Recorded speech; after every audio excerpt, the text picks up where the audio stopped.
今日呢就係端午節正日啦，咁所以呢，我哋一定要去曬一曬呢個日光浴。咁而家就同大家一齊出車。咁出車前面呢，咁我發現咗呢，有個女仔呢望咗我好耐，就係佢啦。兩個都係女仔嚟嘅。咁佢不經意嘅舞步嘅步伐話俾我聽，佢係 mon 緊住我，佢係覺得我依架車係非常之型。咁我着車俾啲好好聽嘅聲，等佢聽下，都係感受下到底跑車嘅威力到底係點樣。佢係眼都冇眨過，一路望住我哋，有一個好好嘅注目禮。咁我哋而家出發啦！呢條影片大家將會睇到我好細個出世嘅地方，同埋到底我而家揸呢架車改裝咗啲乜嘢，佢而家改成點樣，之後會換咩車，我都會喺呢條片同大家分享一下。咁說時遲那時快，我哋而家已經去緊呢個流水響，即係鶴藪。咁大家呢可以睇到嘅呢個嘅路牌呢，就寫住流水響。咁我哋沿住呢度一路行啦。嗱，咁陣間呢，如無意外，我記得呢一條路嘅左手邊呢，係會有我讀幼稚園時候，我嘅幼稚園 Miss 就係 exactly 咧，就係住喺大家而家畫面左手邊嘅呢一間村屋入邊啊。冇記錯係姓廖嘅，廖老師。我嘅心諗，其實我啲記性都幾好，我幼稚園嘅印象，我到而家都仲記得咯。咁而家就沿住呢度一路行啦。咁左邊呢條村呢，我細個咧都成日嚟搵呢條村嘅小朋友一齊玩嘅。咁大家可以望下，其實呢個 AGV 嘅頭盔呢，嗰個嘅塊鏡呢，成日都會跌翻落嚟。咁我哋沿住呢條路一路向前行，前邊嘅右方啊，就係我哋攞信箱嘅位置。但係大家要聽清楚咯，呢個係信箱位置啊，唔係我住嘅位置。就係嗱，而家右手邊大家望到綠色嘅呢個屋就係呢個鐵皮屋。嗱，呢啲信箱呢，咁我屋企個信箱呢，就係喺呢個位啦。咁我哋一路直去。咁我哋住嘅呢個位呢，其實都係真係偏僻嘅，布格仔村啊，叫做，唔知大家有冇去過？不過正正常常呢，大家都應該唔會經過呢條村嘅，因為真係好偏僻。好啦，嗱，咁前面呢，呢個路口轉個右彎呢，就會去到我哋嗰條村啦。咁大家見到右手邊嘅呢個亭啊，就係我細個讀書要行出村口呢個位度等小巴，就係呢個亭啦。咁都未到我屋企嘅喎，咁一路向翻屋企嗰方面行啦，都有段距離嘅，都真係幾遠嘅。咁呢條路呢，嗰陣時嘅打風落雨呢，呢條路啊係會水浸嘅，係會俾啲水浸晒呢條路。咁我哋一路向前行多大概100米度就應該見到噶啦。咁大家唔好太多幻想，我細個住嘅呢，唔係你哋想象中咁美好，係真係好似啲鐵皮屋貧民區咁樣。咁我哋呢度轉右，嗱，你會見到我哋左右兩邊呢，都係一啲貨倉啊、鐵皮屋啊。咁我哋呢條路啊，就係我由細到大呢，都係喺呢條路咁樣又出又入又出又入咁樣。咁而家搬咗啦，咁就梗係唔會再住喺度啦。咁但係我細個呢，我諗去到中3、4呢，都依然係住喺依個位置。咁我哋仲要行呢條巷入去，就會見到我嘅屋企啦。咁我而家其實係有啲緊張，因為都真係驚會撞到我老豆，係啦。因為我好驚見到佢嘅，嗰個心理陰影太大啦。因為細個俾佢打得多啊，就俾佢趕出門口啊，所以我每一次諗起佢呢，我都腎上腺飆升。嗱，咁大家見到啦，右手邊啊，呢個係間狗屋嚟嘅。咁你哋會聽到隻狗喺度吠緊啦。咁我嗰個年代呢，呢個位呢已經係有隻狗噶啦。咁但係當然啦，嗰隻狗就已經上咗天堂噶啦。咁呢隻狗呢，就另外一隻狗嚟嘅。咁其實呢，同我嗰陣時住嘅屋企嘅環境係差唔多，爭在而家呢，就變咗做一個廢墟咁樣咯。你會見到閘入邊呢係好多雜物喺度嘅。咁出邊種呢啲樹啊、木瓜樹啊，種咗好多唔同嘅植物呢。咁我細個呢，我都知道我嘅爹哋媽咪呢係有呢鋪人嘅，係中意種嘢嘅。咁左手邊啦就係鄰居啦，咁我諗佢都依然係住喺度。咁我以防真係我老豆會走咗出嚟，我唔想見到佢嘅情況下，咁就我哋掉頭走啦。就純粹俾大家睇一睇，呢度呢就係我細個住嘅一個地方啊。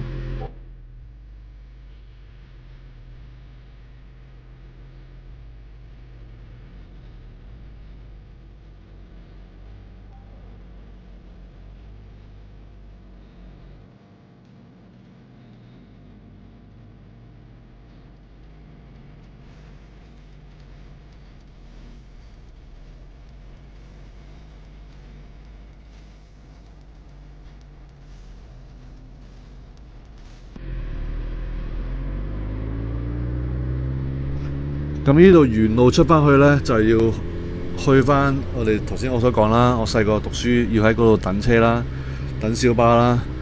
嗰陣時等小巴都差唔多等20分鐘一班，仲要有可能冇位，冇位嘅話呢，就要行返出去大馬路咯。我諗行都起碼要行半粒鐘，所以好慘。嗱，咁大家好好彩睇到呢一架，就係依架綠色 van 仔咯。咁我頭先我裝過嗰個司機位嘅，個司機呢都真係仲係我細個嗰個司機咯。即係變相嚟講呢，去做呢個嘅小巴司機呢，都真係做咗好多年咯。咁我哋呢，就不如跟住個小巴上去呢個鶴藪水塘度，俾大家睇一睇，到底係上面係咩樣。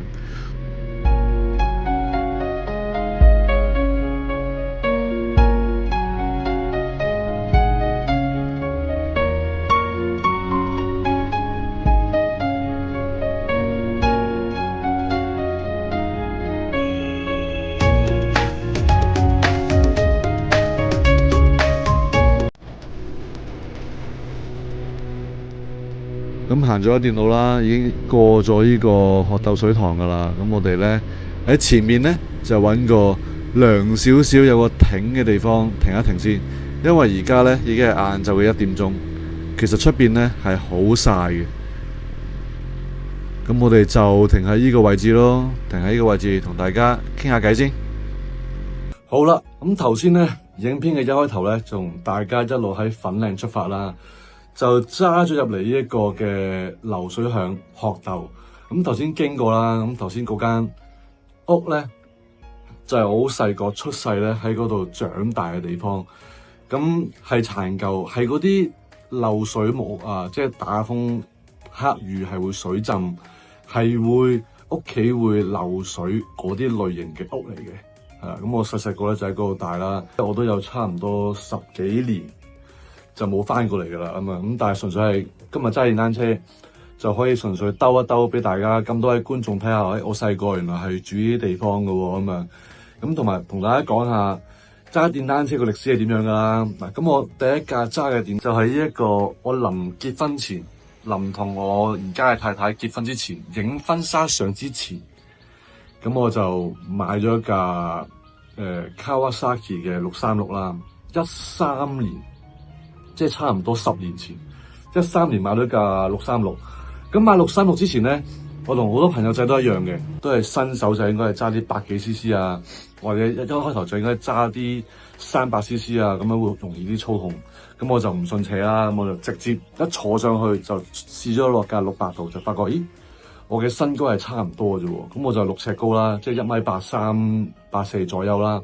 咁就發覺架車係啱好啫喎，咁但係都冇後悔嘅。架車咧，架600咧係真係好揸嘅。咁揸完600之後啦，咁我就好快賣咗啦。因為嗰陣時太太咧就有 BB 有小朋友，咁我就零零白就賣咗架電單車，冇再揸一排。咁直到我睇到 YouTube 咧，有個好似係泰國嗰邊嘅一條，俾埋條 link 大家睇下呢張相。呢個女仔揸咗嘅一架 Ducati Monster。咁我就發覺哇，好型喎！咁我就即係一見鍾情咗，咁就再買咗依架啦。咁嗰陣時咧，啲小朋友都大個咗噶啦，起碼個女小學先啦，咁就大個咗啦。咁我就買咗依架翻嚟，咁揸咗一排咧，就發覺可以係時候再 upgrade 一下。咁我就賣咗架 Monster 去，就買咗架 Yamaha 嘅 R1M。嗱，嗰陣時買都係10零萬。都係賣二手車嘅啫。我除咗架卡我係買咗全新車之外咧，其他全部都係買二手車。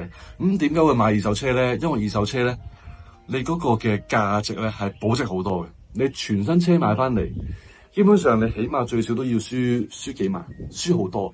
但係如果你二手車你接盤嘅話咧，你輸嘅 percentage 咧就會少好多啦。咁所以呢個大家可以留意翻啦。咁我揸咗 R1 咧冇半年，都冇半年。咁我就喺一個嘅公路上邊，喺個屯門公路上邊就死咗火啦。原因咧就係好戇居嘅，原因咧就係因為Yamaha啲車咧，尤其 R1M， 即係話就話最頂級啦，但係佢都係冇一個嘅胎壓顯示啦。即係你盡量爆個胎你都睇唔到，之後你咧嗰個嘅個油耗，即係你仲有幾多油，你就要去油站，佢係冇得顯示出嚟嘅。即係變相嚟講，你要自己記住你行咗幾多公里啦，之後定時定候去入油啦嘛。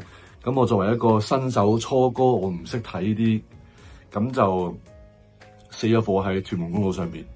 咁係要啲 friend 運啲油過嚟，我先至可以行得翻架車。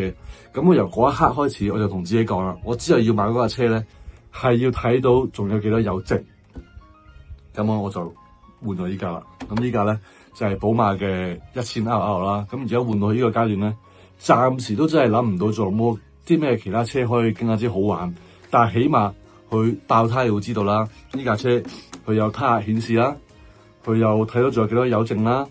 佢有嗰啲剎車功能啦，佢有好多輔助啊、電子嘅功能啦，所以你可以理解為係即係一架安全係數好高嘅一架，都算係頂地級嘅一架電單車啦。咁我玩到呢度咧，咁就基本上咧就冇乜嘢玩噶啦。咁之後咧就俾大家睇一睇啲改裝，到底而家買翻嚟係咩樣？而家我改到佢咩樣？咁就去片。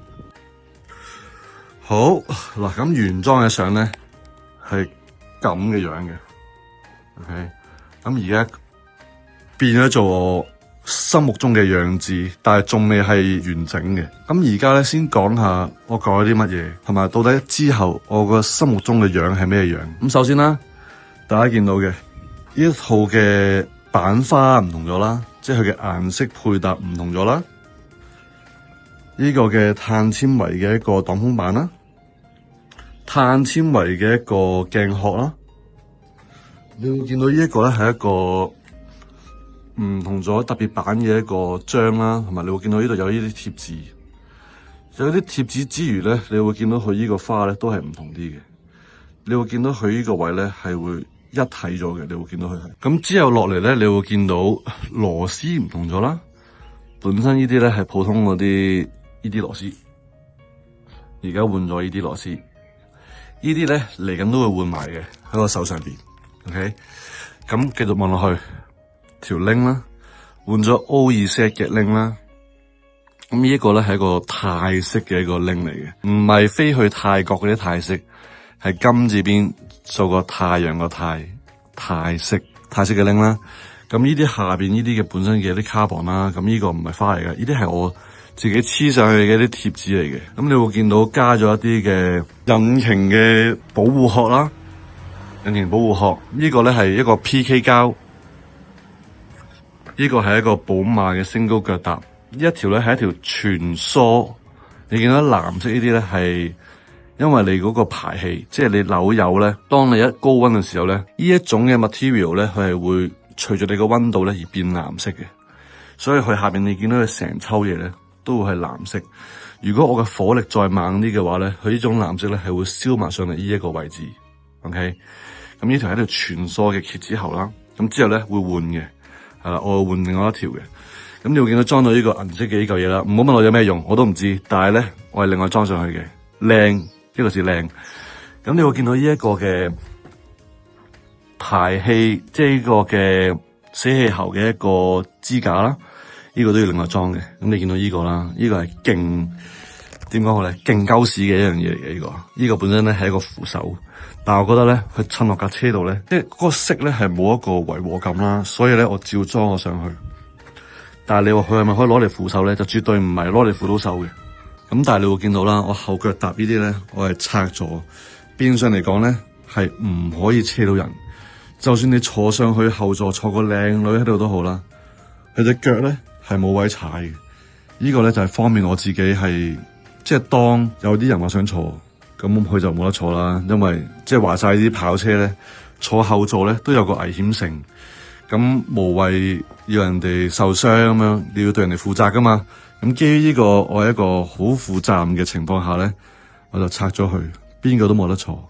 OK， 咁樣啦。咁所以呢個咧嘅所謂嘅扶手咧，我係為咗用呢個裝飾品，因為你睇下啦，佢藍色襯落架車度咧，成件事咧係冇違和感，甚至咧係做到一個點綴嘅效果。咁另外啦，你會見到呢個嘅支架咧，本身咧係呢隻色嚟嘅，古銅色。但係我咧就買咗一個碳纖維嘅一個吸咗落去，所以成件事咧係再靚啲嘅。咁當然啦，有啲人係中意呢個位古銅色嘅，但係我覺得咁樣咧係一體化好睇啲嘅。咁你見到呢啲都係碳纖維嘅飾件啦。之後啦就講張凳，哇呢度有少少污糟咗。咁呢一張凳咧就係一個 Numoto 嘅一個牌子啦，咁都出名嘅，好多嘅一啲嘅電單車嘅跑車咧，嗰張凳咧。佢都有幫佢做唔同嘅設計嘅，咁呢個係我好多架車由 Kawasaki 636開始咧，我都係用開呢個牌子噶啦，咁佢係冇得輸嘅。所以如果大家想張凳嘅啲特色想睇落去高級啲嘅話，呢個牌子係冇死錯人嘅。Luimoto Lumoto，OK， 咁之後咧買嘅咧就係買咗呢一個嘅。叫做油缸嘅防滑墊，咁呢個咧係幫你膝頭哥蹬落去嘅時候咧，佢冇咁跣。咁但係如果大家見到應該會見到個色差嘅，呢個係一白色嘅油缸啦。呢塊嘢一黐咗上去咧，就變咗少少黃。其實佢唔係太美觀啊，所以點解頭先我話呢架車仲未係我去到最終極嘅樣咧？係啦，咁最終極嘅樣係咩樣咧？第一。呢一個嘅電子避震，其實係可以換翻做 O 鏈式嘅。第二，呢一個油缸其實係可以令佢變翻做銀色，即係類似 R1M 呢張相個油缸咁樣變翻做銀色油缸，不鏽鋼油缸係可以改到嘅。第三，佢呢個手柄呢個位咧係原裝嚟噶嘛，其實係可以改有字眼。即係呢啲款式嘅一啲手柄，咁變相嚟講咧，成件事咧就會更加之靚，更加之鳩屎，即係總之睇落去就更加之型啦，係啦，更加之型。咁第三就係頭先所講啦，條喉我訂咗一條鋼喉，而家條係一條碳纖尾段，我喺亞林嗰度咧就換咗一條鋼喉咧，咁成件事咧就會再一體化啲，再美觀啲咯。咁你話去到最終極啦。即係最後啦，會係點樣改咧？去到最後啦，唔知大家有冇睇到寶馬最新發布嘅一架 concept car， 係講一架好似係 M 版本嘅1000RR 呢張相。咁佢係一架啞黑色嘅一架概念車。咁睇相大家都睇到啦，其實係成件事咧係好科幻咁好重嘅，尤其係佢啲頭燈啊，尤其係佢嘅尾彈嗰兩個 RR 會發光嘅章啊。睇落去都非常之 grand， 非常之高級。咁所以下一步咧就係要努力儲錢，就係準備等佢呢一架所謂嘅 concept car 出，咁就睇下可唔可以將佢成功帶翻屋企啦。咁到時呢架車咧又要再賣翻出去啦。咁所以就係咁樣咯，我個歷程就係咁樣咯，我改車個原意都係咁樣咯。咁好多朋友都會問我嘅，喂阿 Kenny 啊，你之前揸嘅 R1M 同呢架車俾你揀多次，你會點樣揀啊？如果依架車佢冇胎壓顯示，冇嗰個嘅油量顯示嘅話，我可以100%話俾你聽，我係會揀 R1M 嘅 Yamaha 嘅 R1M。咁但係如果撇除佢有翻睇，即係如果 Yamaha可以睇得翻嗰個嘅油量啦，睇得翻個胎壓顯示啦，基本上就係一架神車。係啦，即係兩架對比起我個樣啊，我係中意 R1M 個樣多好多其實，因為成件事靚仔好多。咁但係奈何功能上，即係功能上、function上嗰個嘅分野太大啦。呢架嘢嗰個嘅性能咧高太多，但係你問我好玩啲就一定係 R1M，我之前揸嗰款係好玩好多嘅。咁所以今條影片咧就拍到嚟呢度啦。咁大家都會睇到，到底如果你未入過嚟流水響嘅話，你會知道，流水響原來係咁樣樣嘅喎，原來係咁樣行嘅喎。